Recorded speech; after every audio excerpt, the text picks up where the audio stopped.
Hello friends, welcome to Wings Confident online classes.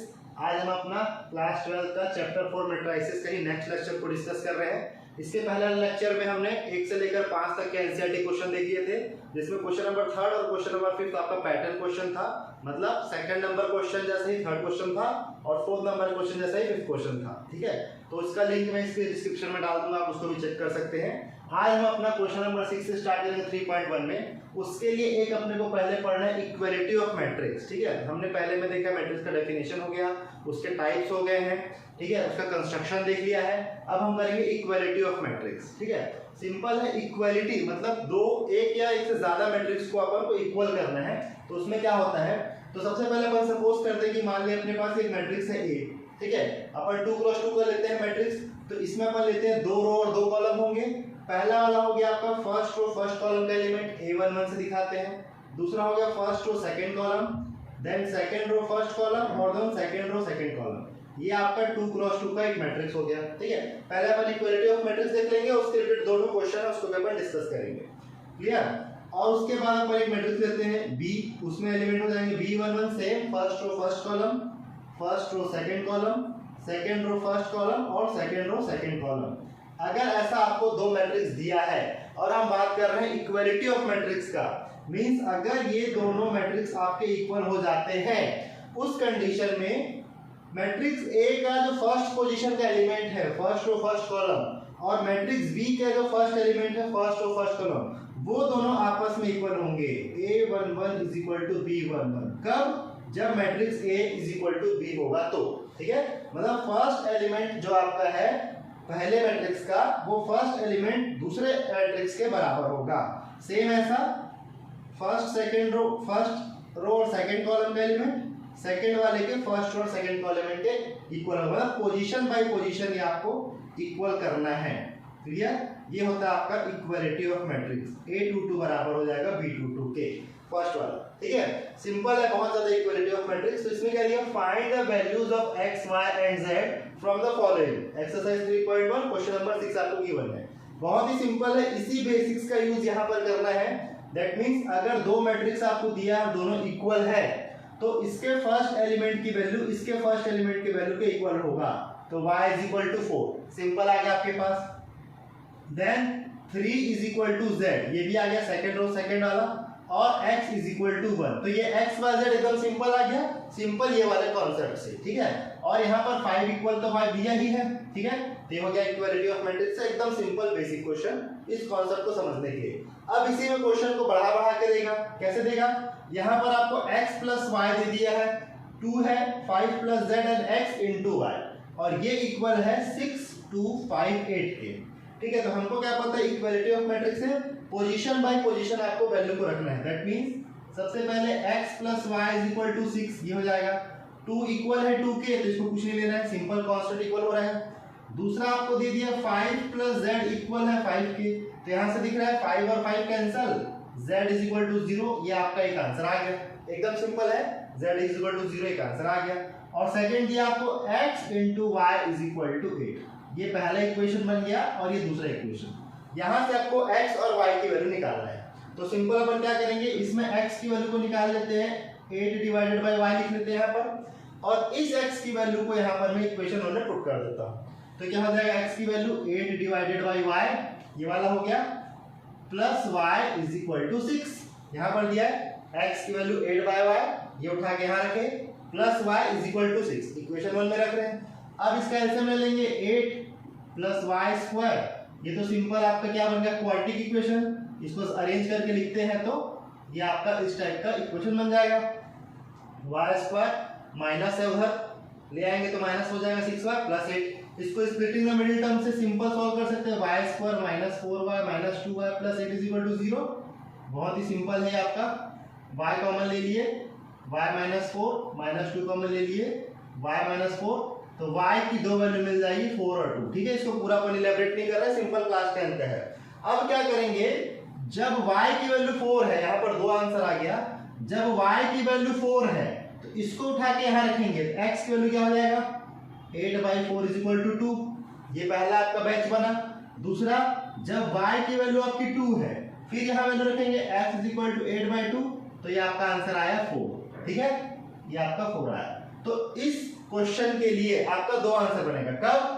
जब x की value 2 है, y की वैल्यू 4 है और z की वैल्यू 0 है। ये का आंसर, z तो आपका फिक्स आ गया है, इसके हिसाब से 5 + z = 5, z फिक्स हो गया, ये पहला बन जाएगा। और इसका एक आ जाएगा आंसर, जब x की वैल्यू 4 रहेगी तब y की वैल्यू आपका क्या आ जाएगा 2 और z उस समय भी 0 ही रहेगा। तो इस क्वेश्चन के लिए आपके 2 सॉल्यूशन सेट बन रहे हैं, ठीक है, क्योंकि क्वाड्रेटिक इक्वेशन यहाँ पर इंट्रोड्यूस हो गया है। तो चीज क्या है आपका इक्वालिटी ऑफ मैट्रिक्स में, पोजीशन बाय पोजीशन आपको इक्वल करना है, उसके बाद सिंपल मैथमेटिक्स आपको यूज करना है, ठीक है। तो क्वेश्चन नंबर 6 में पहला और दूसरा क्वेश्चन देखे हैं, एक क्वेश्चन और है इसको देखते हैं अपन। इसी में थर्ड नंबर क्वेश्चन है। क्वेश्चन नंबर 6 में यहाँ क्या दिया है, x + y + z, x + z and y + z, और सेकंड मैट्रिक्स क्या दिया 9, 5 और 7, ठीक है। ये दोनों ही क्या, ये पूरा एक एलिमेंट है, ये भी एक एलिमेंट है और ये भी एक एलिमेंट है। तो इसमें क्या है 3x1 का ये भी है और 3x1 का ये भी। इसमें आपको ऑर्डर भी देखना है, अगर दोनों का ऑर्डर अलग है तो वो इक्वल हो ही नहीं सकते, ठीक है। दोनों में ऑर्डर होना चाहिए, ऑर्डर अपन देखते हैं नंबर ऑफ रोज और नंबर ऑफ कॉलम दोनों में इक्वल होना चाहिए, ठीक है। तो यहाँ पर देखने से क्या मिल रहा है आपको, 3 इक्वेशन तो सिंपल मिल रहा है इक्वालिटी ऑफ मैट्रिक्स से। x + y + z = 9 पहला चीज, दूसरा x + z = 5 ये आ गया, और तीसरा y + z = 7 ये आपके पास आ गया है, ठीक है। x + y + z तीनों का कॉम्बिनेशन 9 है, x + z आपको 5 दे रहा है और y + z आपको 7 दे रहा है। इसमें अब आपको जो मर्जी चाहे आप प्रश्न लगा सकते हैं जिससे आपका जल्दी से जल्दी आंसर आ सके। हम क्या करते हैं, तीनों का कॉम्बिनेशन का एक आंसर देते हैं, इन दोनों को अपन ऐड कर लेते हैं, ठीक है। तो इससे क्या हो जाएगा, अल्फाबेटिकली लिखें तो पहले x + y और z, यहाँ पर 2 बार आ रहा है तो मैं इसको अलग अलग इजीली लिख रहा हूँ, 2z नहीं लिख रहे हैं। अभी इसका रीजन बताएंगे क्यों। 5 + 7 आपका 12 हो गया। ऐसा करने से क्या हुआ, x + y + z की ऑलरेडी वैल्यू आपको क्या गिवन है 9, ठीक है। इसका एडिशन करने से क्या आता है x + y + 2z, लेकिन 2z को लिखेंगे अपन z + z लिख दिए, क्यों, क्योंकि ये वाला अपना यहाँ से उठा के सीधा इसको यूज करेंगे। तो ये आ गया आपका 9 + z = 12। तो z की वैल्यू सिंपल क्या आ गया आपके पास 3। अब z की वैल्यू आ गई है, इन दोनों को यहाँ रख देंगे, x + z = 5 है, x + 3 = 5, x की वैल्यू आपकी आ गई 2, ये सिंपल सा आंसर z का यूज करते हुए। यहाँ पर भी वही चीज है, y + z = 7, तो y + 3 = 7, तो y = आपका आ गया 4, ठीक है। तो ये आपका सिंपल अरिथमेटिक ऑपरेशंस है। यहाँ पर अपन क्या सीख रहे हैं, इक्वालिटी ऑफ मैट्रिक्स, ठीक है। तो क्वेश्चन नंबर 6 के तीनों क्वेश्चन आपके डिस्कस हो चुके हैं, ओके। सो इसी चीज में अपना इक्वालिटी ऑफ मैट्रिक्स में नेक्स्ट क्वेश्चन भी दिया एनसीईआरटी में, क्वेश्चन नंबर 7। अब क्या क्वेश्चन को थोड़ा थोड़ा उसने एडवांस करते जा रहा है। सिंपल ही है, find the values of a b c and d from the equation. Same है इक्वालिटी ऑफ मैट्रिक्स से, a - b 2a + c 2a - b 3c + d, ये आपका पहला मैट्रिक्स है, इक्वल होके -1 5 0 30, दोनों ही आपका 2 × 2 का मैट्रिक्स है, ठीक है। दोनों में अपन इक्वेशन निकालते हैं, a - b फर्स्ट वैल्यू से कंपेयर होगी, इसकी वैल्यू हो गई -1। इसके जस्ट नीचे में ये वाला लिख रहा हूँ, क्यों, क्योंकि इसके पास भी a - b है और इसके पास भी मतलब a और b है, ठीक है। तो उससे अपने को सॉल्व करने में इजी हो जाएगा। 2a - b की वैल्यू 0, पहला ही आ गया। उसके बाद इक्वेशन निकाल रहे हैं, 2a + c = 5 और लास्ट में 3c + d = 30, ठीक है। 1 बाय 1 वैल्यू निकाल के अपने को पुट करना है। इन दोनों को सॉल्व कर दो तो यहाँ से क्या निकल रहा है, 2a = b, ठीक है। यहाँ पर b की वैल्यू क्या आ गई 2a, इस b की वैल्यू को उठा के यहाँ रख देते हैं, a का वैल्यू एज इट इज है माइनस, b का वैल्यू 2a है = -1, क्लियर। यहाँ पर सबसे पहले इस इक्वेशन को सॉल्व कर रहे हैं, 2a - b = 0, तो 2a as it is minus का हो गया प्लस, ये अपन b की वैल्यू को निकाल दिए यहाँ से a के टर्म्स में। अब इसको उठा के इक्वेशन 1 में रख रहे हैं, इसको 1 2 3 4 अगर नाम दे देते हैं तो 1 2 3 और 4, ठीक है। अब इक्वेशन 2 से जो b की वैल्यू आई है उसको इक्वेशन 1 में रख रहे हैं, तो a एज इट इज है माइनस और b की वैल्यू 2a, a में से a जाएगा तो -a = -1, या a की वैल्यू सिंपल कितना 1, ठीक है। अब इस a की वैल्यू को यहाँ पर रखेंगे, a की वैल्यू को, तो 2 × 1 = b, दैट मीन्स b का वैल्यू 2, एकदम सिंपल। a और b यहीं से आ गया पहले इक्वेशन से, पहले दूसरे इक्वेशन से।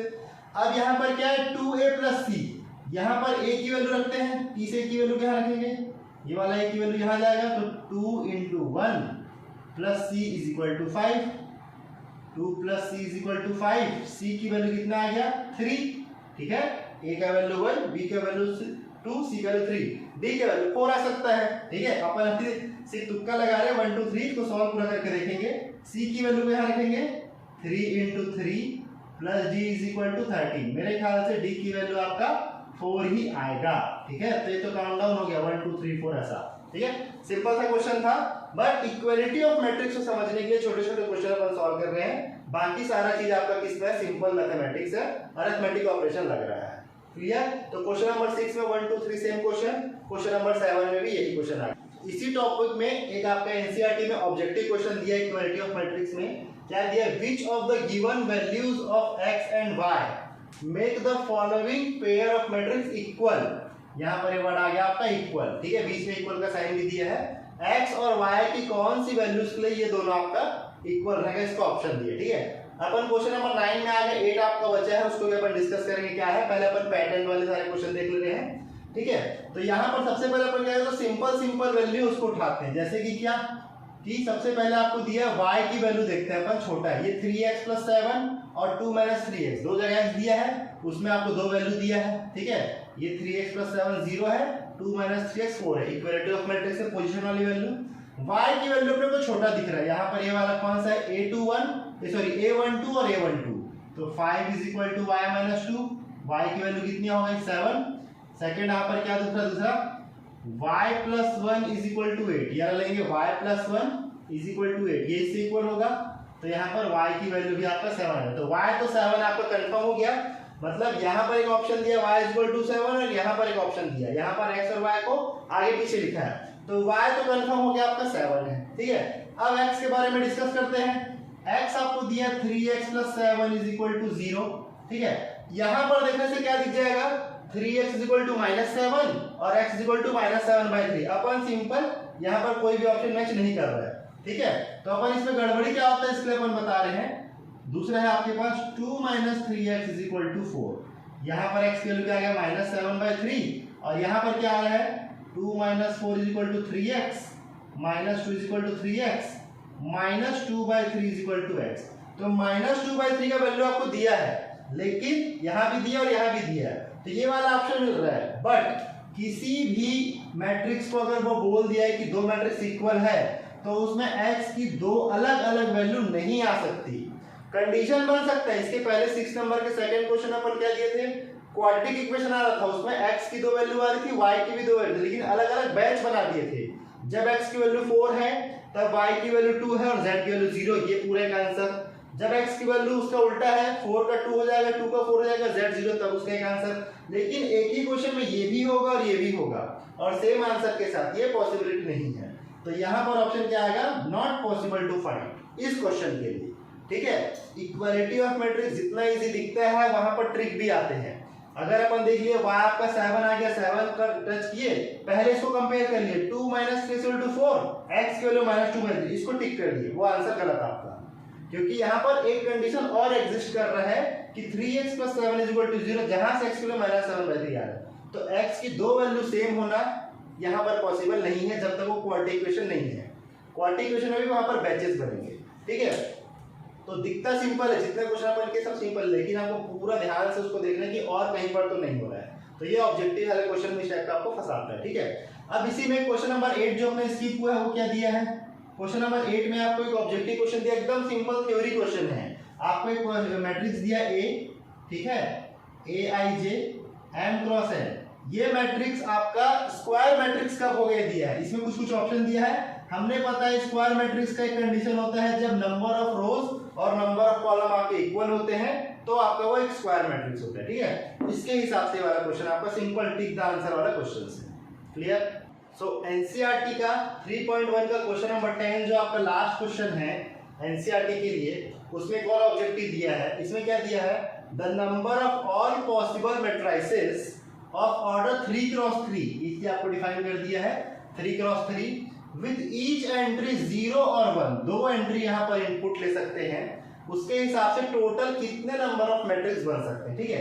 तो सबसे पहले 3 × 3 है, मतलब टोटल 9 एलिमेंट होंगे, ये अपने को पता है, 1 2 3 4 5 6 7 8 9, ये कॉमा नहीं रहता, अपन अभी लगा रहे हैं, डैश करके कर रहे हैं, क्योंकि अपने को पता नहीं कि कहाँ पर क्या वैल्यू आएगी। ठीक है, 0 और 1 तो आएगी, लेकिन कहाँ पर क्या आएगा ये नहीं पता।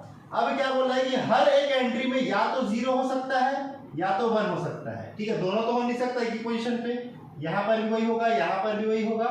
पूरे आपके जो 9 एलिमेंट है उसमें आपकी 2 एंट्री हो सकती है एंटर, या तो 0 या तो 1। क्लियर, ये क्वेश्चन यहाँ तक या तो 0 होगा या तो 1 होगा। ठीक है, अब इस टाइप के क्वेश्चन में अपन इसको पूरा गिनते तो रहेंगे नहीं, बनाते नहीं रहेंगे। ठीक है, तो यहाँ पर आपका फॉर्मूला क्या लगेगा, टोटल कितनी एंट्री है, या तो 0 या तो 1, मतलब 2 एंट्री है। ठीक है, और कितने पोजीशन पे आ रहा है, 1 2 3 4 5 6 7 8 9, उसके पावर में आ जाएगा 9। ठीक है, पावर में क्यों आएगा, अगर यहाँ 0 रखते हैं तो यहाँ पर कोई भी शफल आ सकता है, कोई भी शफल आ सकता है, कोई भी शफल आ सकता है। ठीक है, तो टोटल आपके पास अलग अलग वैल्यू रहेगा, तो 2 का पावर 9 आपको 512 एंट्रीज यहाँ मिलेगा। क्योंकि आप फिक्स, अगर 0 में यहाँ फिक्स कर देता हूँ, मान लो 0, तो यहाँ पर क्या आएगा, 2 पॉसिबल एंट्री, यहाँ पर भी 2 पॉसिबल एंट्री, यहाँ पर 2। अभी तो सिर्फ इसको फिक्स किए हैं, फिर इसको फिक्स कर सकते हैं, फिर इसको फिक्स कर सकते हैं, ऐसे टोटल 9 पोजीशन को फिक्स कर सकते हैं अलग अलग एक एक एंट्री को लेके। तो 2 का पावर 9 दैट इज 512 आपके टोटल एंट्री आएगा। अगर मान के चलो यहाँ पर बोलता 0 1 और 2 3 एंट्री है, तो क्या हो जाता 3 का पावर 9। ठीक है, ये 2 क्रॉस 2 रहता तो 3 का पावर 4, टोटल 4 एलिमेंट हो जाता तो 2 का पावर 4, 3 का पावर 4। अगर 0 1 2 रहता इसलिए रहेगा तो 2 का पावर 4। ठीक है, तो आपको ऑर्डर देखना है कितने क्रॉस कितने का, उससे नंबर ऑफ एलिमेंट आ जाएगा, और जब कितनी एंट्री है उसके पावर में उसके ऑर्डर को लगा देंगे। तो यहाँ पर टोटल आंसर आपका 512। ठीक है, अभी इस लेक्चर में हमने क्या किया, एनसीईआरटी से जितने भी क्वेश्चन थे, आज का टॉपिक इक्वालिटी ऑफ मैट्रिक्स है, इसके पहले हमने कंस्ट्रक्शन ऑफ मैट्रिक्स देख लिया है, ऑर्डर समझ लिया उसका। ठीक है, एलिमेंट का पोजीशन देख लिए हैं। तो एनसीईआरटी से 3.1 अभी अपन डिस्कस किए हैं।